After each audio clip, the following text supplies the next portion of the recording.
Bila di Mekah Nabi mendapatkan perlakuan dari caci maki, lemparan kata-kata yang kotor, maka di Taif bahkan lemparan kata itu bukan hanya berubah menjadi makian, tapi juga lemparan sesungguhnya berupa bebatuan.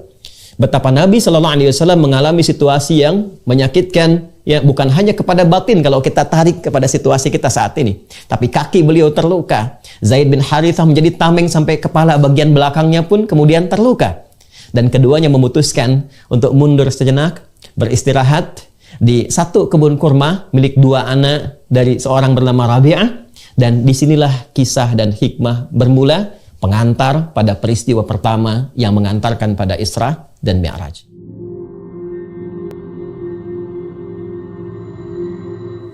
Para hadirin sekalian, dan mohon izin kepada para ulama, tidak bermaksud untuk menggurui, namun menghadirkan kembali apa yang guru-guru telah kita ajarkan kepada kita semua.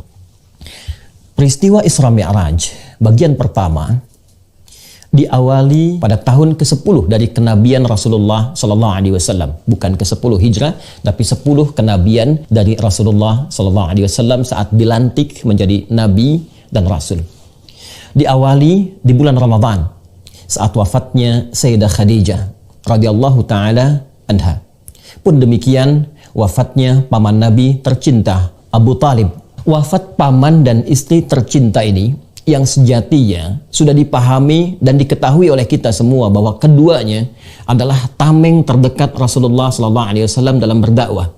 Bagaimana ketika Nabi menghadapi berbagai tantangan yang ada di masyarakat Mekah pada umumnya di masa itu, Fatrah Makkiyah, maka pamannya Abu Talib adalah orang pertama yang maju membela Nabi, yang datang untuk memberikan penjelasan-penjelasan yang melindungi keadaan Rasulullah SAW, baik dakwahnya pun demikian keadaan fisik Nabi yang dimungkinkan tersakiti pada masa itu.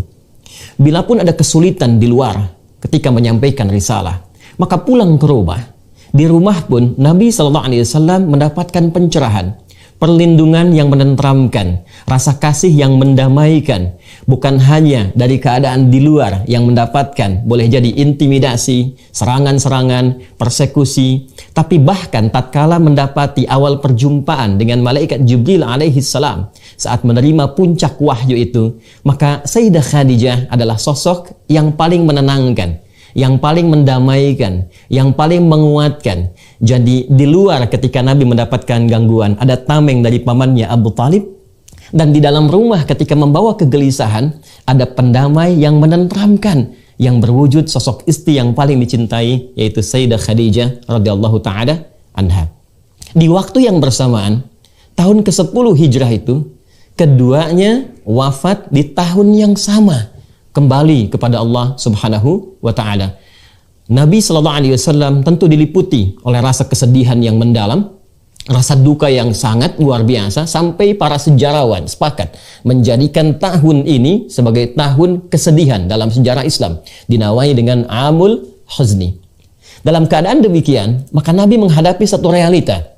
Di luar yang tadinya ada pembela, ada perisai, ketika hilang perisai itu, maka cacian, intimidasi, persekusi dirasakan langsung oleh Nabi SAW tanpa sekat dalam menyampaikan risalah dakwah itu. Pulang ke rumah pun, yang biasanya ada yang menenteramkan, yang memberikan kedamaian, yang memberikan kekuatan dengan kata-kata yang meneduhkan itu, sekarang tidak didapati lagi. Maka Nabi melihat ada peluang harapan di suku terhormat di luar wilayah Mekah Al-Mukarramah, sekitar 100 km. Beliau mencoba untuk menempuh perjalanan ke satu wilayah yang dikenal dengan nama Taif, masuk wilayah Hijaz. Mekah, Al-Madinah 400 kilo jaraknya dari Mekah, kemudian Taif 100 km jaraknya dari kota Mekah Al-Mukarramah.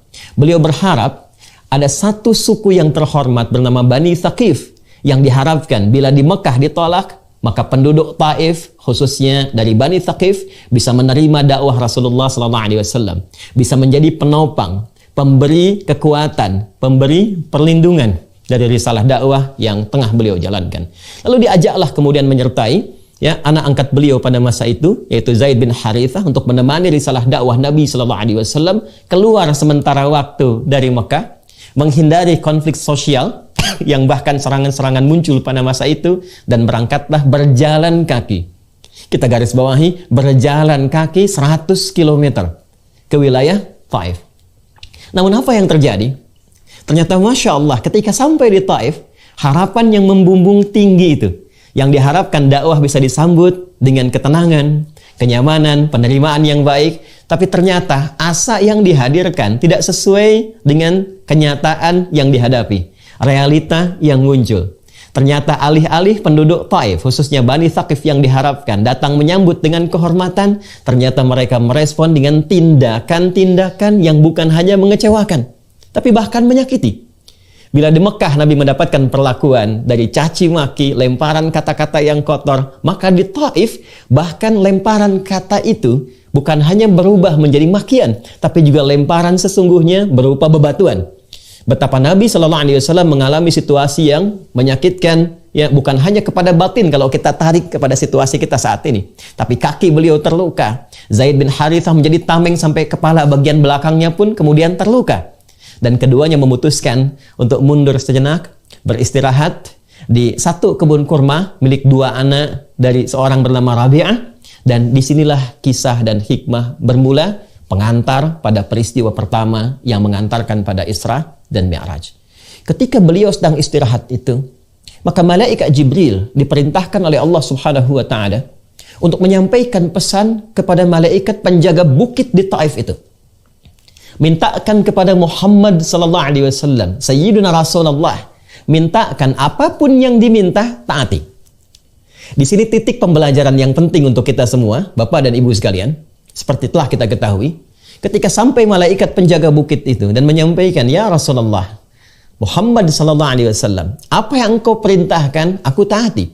Sekiranya engkau perintahkan aku saat ini untuk mengangkat bukit di Taif ini dan menimpakan kepada penduduk yang telah menyakitimu, maka seketika aku akan lakukan. Maka mari kita lihat bagaimana jawaban Rasulullah sallallahu alaihi wasallam di bagian pertama pembahasan tentang Isra Mi'raj ini, yang jawaban inilah kemudian didokumentasikan secara lengkap oleh Al-Imam At-Tabrani dalam kitabnya Ad-Du'a, pun dikuatkan dalam kitab Mu'jamnya. Dan ini bagian terpenting yang mengantarkan pada peristiwa Isra dan Mi'raj. Apa jawaban Nabi? Nabi mengatakan, la, jangan lakukan. Fa innahum qaumun la ya'lamun. Boleh jadi mereka menghadirkan respon yang menyakiti itu, yang melukai itu, bukan karena diniatkan untuk sengaja melukai, bukan karena diniatkan untuk sengaja menyakiti, namun mereka melakukannya karena boleh jadi mereka belum tahu saja hakikat tentang sesuatu. Mereka belum tahu tentang manfaat agama ini. Maka aku berharap esok lusa ada keturunan-keturunan di Bani Thaqif, ada keturunan-keturunan di Taif ini yang kelak akan beriman pada risalah Muhammad sallallahu alaihi wasallam. Lantas seketika beliau berdoa dan perhatikan permohonannya kepada Allah Subhanahu wa taala. Ilahi, ilaika ashku dha'fa quwwati wa qillata hilati wa hawani 'alan nas. Ya Allah, saat ini aku mengaduhkan kepadamu tentang kelemahanku dan kurangnya dayaku di hadapan manusia. Ya Arhamar Rahimin, duhai yang sempurna kasih dan sayangnya. Anta Rabbul Mustad'afin. Aku menyadari dan meyakini engkau adalah perawat setiap orang-orang yang lemah, golongan-golongan yang terlemahkan. Anta Rabbi, dan engkau pun Rabb yang merawatku, yang menyayangiku, yang mengasihiku. Ila man takiluni. Setelah perlakuan di Taif ini, kemana lagi engkau perkenankan aku untuk melangkah menyampaikan risalah dakwah? Ila ba'idin yatahajjamuni. Apakah ke tempat yang masih jauh dan di tempat itu masih ada sekelompok orang yang akan menyakitiku? Am ila aduwin malaktahu amri.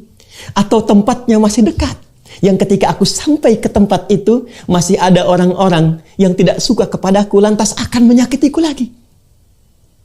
Masya Allah. Malam takun bika alayya ghadabun fala uballi. Sepanjang engkau tidak marah kepadaku, aku tidak peduli. Engkau sampaikan aku ke tempat yang jauh dan berpotensi menyakiti aku, atau tempatnya masih dekat dan berpotensi aku disakiti kembali, berpotensi aku dimusuhi kembali, aku menerima ya Allah. Yang penting engkau tidak marah kepadaku. Walakinna rahmatan liya awsa. Dan aku yakin sungguh kasih-Mu kepadaku lebih luas dibandingkan dengan perlakuan-perlakuan yang menyakitkan itu. Ilahi, ya Allah, aku bersandar kepadamu sepenuhnya. Aku bersandar kepadamu sepenuhnya. Malam tunzil ilayya ghadabak wa la yahilla alayya sakhatuk. Sepanjang engkau tidak turunkan kemarahanmu kepadaku atau tidak hadir murkamu kepadaku, ya Allah, maka aku bertawakal kepadamu. Ilaikal utbah hatta tarda la haula wa la quwwata illa bik. Ya Allah, aku bertawakal sepenuhnya kepadamu mengharapkan ridhamu, dan sungguh segala daya, upaya dan kekuatan semua aku kembalikan kepadamu. Hadirin sekalian, jawaban inilah yang kelak kemudian menggentarkan arasy dan menghadirkan undangan spesial dari Allah Subhanahu wa taala untuk menunaikan peristiwa Isra dan Mi'raj yang kini kita peringati. Apa bagian pertama hikmah yang bisa kita ambil dari fase yang telah diuraikan tadi? Para ulama kemudian memberikan jabaran-jabaran yang sangat penting dan pokok-pokok pedoman kita dalam berinteraksi berkehidupan. Para ulama kita mengajarkan dari peristiwa yang pertama ini seakan Allah ingin memberikan 3 hal penting. Yang pertama, setiap pekerjaan baik, risalah-risalah kebaikan yang memperbaiki, islah, yang menghadirkan kemajuan, yang menghadirkan kemuliaan-kemuliaan, baik di tatanan masyarakat secara sosial, baik itu secara individu, di keluarga, atau lebih luas lagi, setiap itu semua pasti akan berhadapan dengan ujian-ujian yang tantangan-tantangan yang menguji kesungguhan kita dalam menghadirkan perbaikan itu. Jadi bagian pertama, peristiwa ini mengajarkan kepada kita mesti disadari langkah apapun, kebijakan apapun, pemerintah Provinsi DKI Jakarta ingin menghadirkan kebijakan-kebijakan yang mensejahterakan untuk masyarakatnya. Wali Kota Jakarta Utara ingin memberikan kebijakan-kebijakan yang memakmurkan untuk wilayahnya. Para ulama ingin berdakwah menyampaikan risalah yang memberikan pencerahan kepada umat. Jangan dikira bahwa itu akan berjalan begitu saja mudah. Ya, fitrah pengantar Isra Mi'raj memberikan kesan kepada kita, semua yang baik itu pasti akan berhadapan dengan ujian-ujian, tantangan-tantangan yang hikmahnya justru ingin menguji bagaimana kesungguhan kita dalam menghadirkan kebaikan itu. Bagaimana keseriusan kita dalam menghadirkan perbaikan yang menyejahterakan itu. Itu yang dimaksudkan Quran surah ketiga Ali Imran di ayat 142 itu. Am hasibtum an tadkhulul jannata walamma ya'lamillahu alladhina jahadu minkum wa ya'lamas sabirin. Apa dikira Anda akan mudah begitu saja mendapatkan kesuksesan dalam menampilkan program-program kebaikan dan puncaknya mendapatkan surga itu? Apakah mudah begitu saja? Sementara belum dilihat bagaimana kesungguhan, keseriusan kita untuk mewujudkan semua yang baik itu. Jadi ternyata fitrah yang baik akan berhadapan dengan ujian-ujian yang nampak terlihat buruk, tapi sesungguhnya menguji keseriusan dan kesungguhan kita bagaimana mewujudkan kebijakan-kebijakan yang baik itu berwujud karakter kinerja. Itu satu. Dan semakin tinggi, semakin besar perubahan dan kebijakan kebaikannya, maka semakin tinggi pula tantangannya. Itu yang dimaksudkan di Quran surah kedua Al-Baqarah di ayat 214. Am hasibtum an tadkhulul jannata walamma ya'tikum mathalul ladzina khalau min qablikum massathumul ba'sa wad-dharra wa zulzilu hatta yaqula ar-rasulu wal ladzina amanu ma'ahu mata nasrullah ala inna nasrallahi qarib. Jangan dikira mudah begitu saja mendapatkan harapan-harapan kebaikan, bahkan surga, puncak kemuliaan yang diharapkan, mudah didapatkan begitu saja. Kata Allah tidak. Kesuksesan akan bersanding selalu dengan ujian. Ibu ingin mendapatkan anak yang sukses, jangan dikira mudah begitu saja, berharap, berdoa, sukses, langsung sukses. Tidak. Akan ada ujiannya. Akan ada kesabaran yang menjadikan kita melihat setiap perubahan-perubahan dari anak itu. Bila di skala keluarga saja sudah sedemikian kompleks, maka hal yang lebih besar lagi, spektrum yang lebih luas lagi, di lingkungan kemasyarakatan, di lingkungan berbangsa, bernegara, maka tantangannya lebih besar lagi. Seperti orang dulu pernah sukses melewati ujian, maka kita pun yang berkeinginan sukses, kata Allah, akan diberikan ujian yang setara dengan kadar ikhtiarnya. Kadang baksun, ringan, Kalau Anda ingin ke masjid, apakah serius mau ke masjid, mau ke JIC? Maka diturunkan hujan rintik-rintik. Itu ba'sun namanya. Masih berangkat nggak kalau hujan? Ya, orang Arab mengatakan kalau ini ringan, dia katakan la ba'sa, ini ringan, nggak apa-apa. Orang Indonesia lebih hebat lagi, labas, lewat. Kalau masih berangkat, hujan dinaikkan levelnya, lebih besar lagi. Darah, yang berdampak kepada fisik. Masih mau berangkat nggak? Masih mau cari payung nggak? Kalau dengan yang deras sedikit masih belum berangkat, artinya level kita masih digerimis. Masih ujian-ujian kecil. Kalau membuat kebijakan, ya ini ingin bikin bangunan A, ingin bikin taman B, ya baru karena cacian sedikit saja, baru karena kritik saja, sedikit tidak jadi dilakukan, itu masih gerimis levelnya. Itu pengantarnya. Ya. Maka yang paling menarik ketika Anda melangkah pada kebijakan yang besar, dakwah yang besar, risalah yang besar, wazulzilu. Terkadang Allah hadirkan ujian-ujian yang menggoncang kepada jiwa. Zilzal itu seperti gempa. Ya, pikiran kita gempa.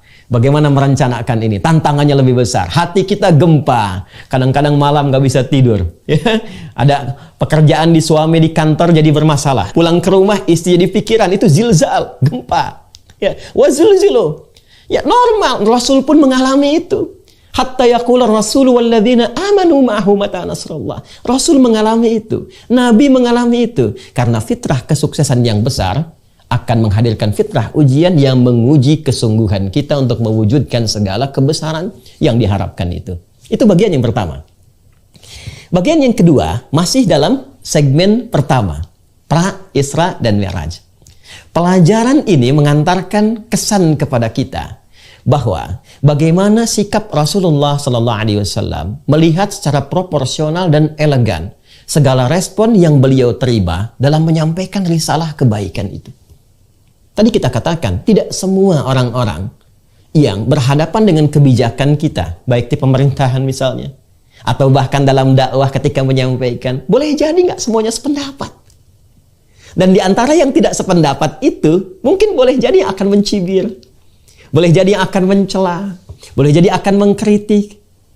Indahnya narasi pengantar Isra Mi'raj mengajarkan kepada kita, sikapi semua respon itu secara proporsional. Seperti Nabi mengajarkan. Tidak semua yang mengkritik kemudian harus balas dengan cacian.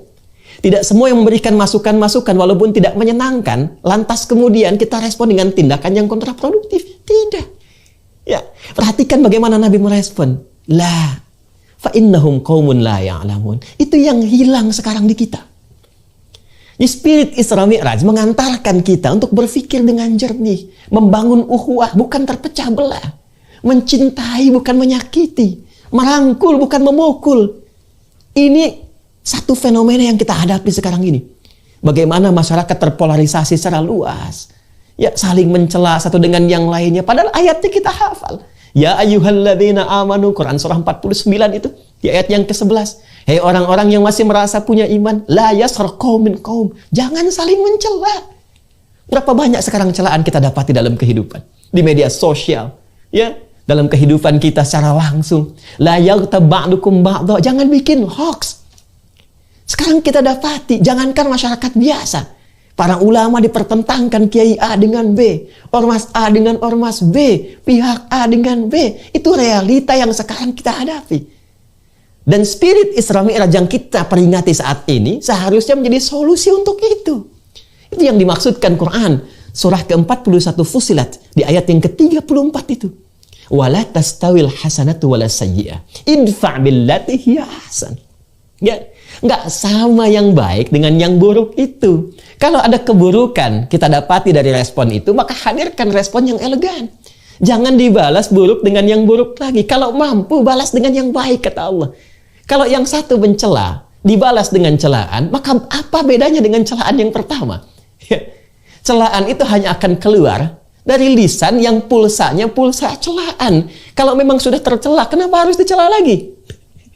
Itu indah sekali gambaran Qur'annya. Idfa' billati hiya ahsan. Kalau kamu insan beriman, kata Allah, maka secara proporsional saja. Kalau sudah tercela, nggak usah dicela lagi. Balas dengan yang baik. Fa idzal ladzi bainaka wa bainahu. Ini adawatun ka'annahu waliyyun hamim. Boleh jadi balasan yang baik ini dari respon-respon negatif yang disampaikan, jika dibalas dengan positif, dengan yang menyenangkan. Itu cemberut, di sini senyum, di sana memaki, di sini memuji. Maka apa yang terjadi? Kata Allah, boleh jadi permusuhan itu akan berubah menjadi kasih sayang yang menyatukan secara setia. Perhatikan bagaimana Nabi Musa dan Harun diperintahkan oleh Allah untuk mendakwahi Fir'aun. Fir'aun itu kan makhluk paling zalim yang kezalimannya diabadikan oleh Al-Quran. Ngaku Tuhan. Ya, orang sekarang paling banter ngaku Nabi. Di Jakarta pernah ada yang ngaku malaikat ya. Dulu pernah pengen nurunkan malaikat Jibril di Monas. Ya. Alhamdulillah tuh diamankan oleh polisi kita. Ya, polisi kita tuh luar biasa. Jangankan teroris tuh yang ngaku malaikat ditangkap juga tuh. Kemudian diluruskan, ya diluruskan, diberikan pembinaan dan seterusnya. Tapi orang sekarang paling banter kalau nggak ngaku Nabi, ngakunya malaikat. Fir'aun ngaku Tuhan. Ana rabbukumul a'la. Hobi bunuh orang. Al-Baqarah 49. Yudzabbihuna abna'akum wa yastahyuna nisa'akum. Ya, kalau kita baca Al-Bidayah wan Nihayah, ya dari 16 jilid itu, di jilid yang kedua tentang kisah Nabi Musa, itu bagaimana Al-Imam Ibnu Katsir mengilustrasikan ibu-ibu bu yang mau lahiran itu didampingi dua algojo. Dipantau terus, lahir laki-laki baru keluar merah dari rahim ibundanya, baru keluar, kalau laki-laki eksekusi. Itu Firaun dan koleganya. Tapi se-Fir'aun-Fir'aunnya, ketika Musa dan Harun diperintahkan oleh Allah Subhanahu wa taala alaihi wassalam untuk berdakwah kepada Fir'aun itu, apa perintah yang diberikan oleh Allah kepada keduanya? Quran surah ke-20 Taha ayat ke-43 sampai dengan 44. Idhaba ila fir'auna innahu tagha faqula lahu qawlan layyina la'allahu yatadhakkaru aw yakhsha. Musa dan Harun datangi Fir'aun itu dan dakwahi dengan penuh kelembutan. Allah tidak katakan berikan respon yang keras, tegur saja, tidak. Allah katakan dakwahi dengan kelembutan. Mungkin dengan sikap lembut itu boleh jadi dia sadar bahwa dia keliru dan menyimpang dari kekuasaannya, dari jabatannya. Ternyata Islam itu datang bukan untuk meruntuhkan jabatan, bukan untuk meruntuhkan kekuasaan, tapi mengarahkan, membimbing jabatan, kedudukan, dan kekuasaan pada keadaan yang terhormat dan melahirkan maslahat. Itu indahnya. Maka spirit pengantar Isra Mi'raj memberikan pesan kepada kita bahwa jika dalam kita menghadirkan perbaikan-perbaikan, entah itu tugas yang ulama, masyayikh, habaib, asatidz dalam mencerahkan umat, membimbing umat, atau juga tugas di umarah. Sekarang di wilayah Jakarta ada gubernurnya, wali kotanya, dan turunan-turunannya. Bila didapati respon-respon, gejolak-gejolak sosial, maka spirit Isra Mi'raj mengantarkan kepada kita hadapi dengan proporsional. Lihat mereka, siapa mereka, maka berikan respon sesuai dengan kadarnya masing-masing. Ketiga, ini bagian terpenting. Allah Subhanahu wa taala ketika melihat Rasulullah sallallahu alaihi wasallam memberikan sandaran perlindungannya, harapan-harapan pembelaannya kepada paman dan istrinya tercinta itu, maka disinilah Allah ingin menjadikan semua perlindungan, harapan-harapan itu hanya terpusat kepada Allah saja dan menjauh dari harapan-harapan kepada manusia. Maka wafatlah di tahun yang sama. Kita bisa mengatakan wafat sesuai ajal. Tapi apa sebabnya? Karena musabbib dan musabbab itu tidak ditanya, tapi sebab dipelajari. Musabbib yang mewafatkan, musabbab yang diwafatkan tidak harus ditanya, tapi sebabnya itu yang dipelajari. Sayyidah Khadijah radhiyallahu taala anha, Abu Talib paman Nabi radhiyallahu taala anhu meninggal dunia keduanya di waktu yang bersamaan dan keduanya pelindung bagi dakwah Nabi, bagi risalah Nabi. Wafat di tahun yang sama dan Allah berkehendak memberikan perlindungan langsung tanpa adanya harapan-harapan yang disematkan kepada makhluk. Pelajaran besar. Seakan Allah yang memberikan gambaran. Jika kita bersandar pada teman, itu bagus. Boleh jadi dalam lingkungan dakwah kita punya sahabat. Kiai A bersahabat dengan Kiai B, dengan Habib C, dengan Ustadz D, ya dengan Syekh C. Di pemerintahan ada sahabat. Gubernur bersahabat dengan sekda. Wali kota bersahabat dengan wakilnya, dengan staf-stafnya, semua menjamu persahabatan untuk bersinergi menyukseskan program yang telah dipersiapkan. Tapi bersandar kepada sahabat itu tidak akan abadi. Kalau bukan terbatas karena kedudukan, kalau sudah tidak menjabat lagi, sulit untuk mewujudkan bersama-sama. Apalagi kalau sudah batas kehidupannya berakhir. Sahabat kita meninggal, siapa yang jadikan sandaran? Alih-alih kita bersandar kepadanya, dia yang bersandar kepada kita untuk kita menggotong jenazahnya. Betapa banyak sekarang pejabat, bahkan Pak Gub saja, berapa banyak kemudian karena pandemi COVID kita berdoa kepada Allah, semoga yang telah berpulang dinilai sebagai syuhada, orang-orang baik yang dirahmati. Tapi kita belajar dari situ, berapa banyak kita menggotong sahabat kita, mengangkat jenazah mereka, mengantarkan ke kuburan. Dan terkadang merekalah orang terdekat yang memberikan inspirasi dalam kehidupan. Pak Sekda Allah yarham Saifullah Yusuf, orang baik yang kami juga mengetahui, Masya Allah, ya, pada akhirnya kembali kepada Allah. Dan puncaknya kita pada akhirnya kembali kepada Allah. Ya, Masya Allah. Ya, teman-teman sekalian, Bapak Ibu sekalian, yang ingin saya tekankan adalah peristiwa ini memberikan kesan kepada kita. Kalau ingin mendapatkan perlindungan sempurna, kalau ingin mendapatkan bimbingan sempurna, maka arahkan semua harapan-harapan itu pada satu titik saja. Arahkan semua permohonan perlindungan itu kepada Zat yang Maha Menguasai saja. Tidak salah kita berteman, tidak salah kita menggantungkan harapan, tapi puncak seluruh harapan, arahkan seluruhnya kepada Allah saja. Ketika kawan-kawan di lingkungan kita memiliki keterbatasan dan ketergantungan kita hanya kepada Allah, maka Allah akan memberikan perlindungan tanpa ada batas, bahkan dari segala hal yang dianggap mustahil oleh manusia. Itu yang kemudian mengantarkan Nabi Muhammad SAW setelah menyadari sepenuhnya bahwa peristiwa wafatnya Sayyidah Khadijah, peristiwa wafatnya Abu Talib adalah peristiwa pengantar, jembatan yang menghadirkan kuatnya tawakal kepada Allah. Setelah menyadari itu dan berdoa kepada Allah dengan doa yang tadi kami sampaikan, maka datanglah kemudian undangan dari Allah langsung untuk membuktikan dahsyatnya kekuatan Allah yang melampaui sandaran-sandaran pada manusia. Maka tibalah undangan itu dan diabadikan di Quran surah ke-17 Al-Isra di ayat pertama dan surah An-Najm surah ke-53 ayat 1 sampai dengan 18 itu. Allah berfirman, A'udzubillahi minasyaitonirrajim. Bismillahirrahmanirrahim. Subhanalladzi asra bi 'abdihi lailam minal masjidil haram ilal masjidil aqsa alladzi barakna haulahu linuriyahu min ayatina innahu huwas sami'ul basir. Baik, ini bagian pertama yang ingin saya tampilkan.